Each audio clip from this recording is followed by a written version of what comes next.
Barbie n'est certainement pas prise à la légère. En attendant l'exposition au Musée de la Civilisation, les poupées sont entreposées ici, au Centre national de conservation et d'études des collections.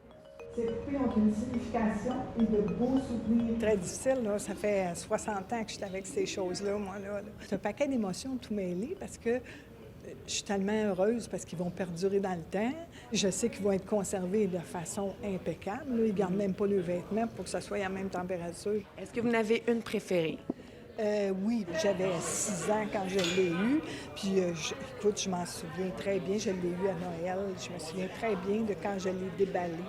Et puis, je l'ai mis dans mon lit. Je n'osais pas y toucher, je ne voulais pas la briser. Mais toutes les petites amies de la rue, là, quand ils arrivaient, là, je cachais toutes mes Barbies dans le tiroir. Puis, on allait jouer à corde à danser, à l'élastique, aux cartes, n'importe quoi.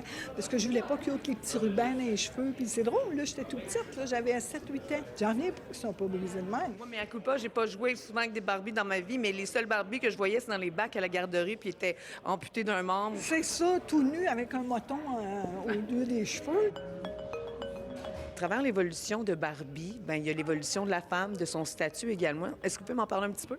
D'abord, Barbie, on la voit dans sa cuisine, hein, avec ses petits Corningware en talons hauts.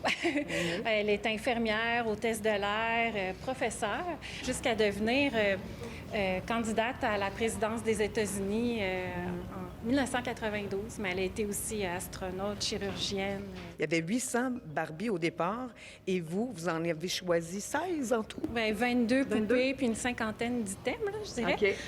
OK. Donc, Mme Lompré nous a offert l'ensemble de sa collection, plus de 800 poupées, sans compter les ensembles de vêtements, les accessoires. Pour moi, ça allait de soi que le Musée de la Civilisation devait en intégrer à sa collection. La difficulté, c'était de déterminer lesquels. La première Barbie noire, Christie, 1968. La première Barbie hispanique, Teresa, qui arrive en 1988. La diversité corporelle aussi, avec la première Barbie handicapée, la première Barbie qui est un petit peu plus enrobée. Il y a même un cinéaste qui s'est intéressé au phénomène. À ce moment-là, quand on est collectionneur, qu'est-ce qui se passe dans la tête de ceux qui collectionnent? C'est-à-dire qu'ils ont plein d'objets accumulés pour lesquels ils ont un sentiment vraiment d'appartenance qui est très fort, mais pas seulement pour les objets en soi, mais pour toute l'histoire qu'il y a derrière ces objets-là aussi.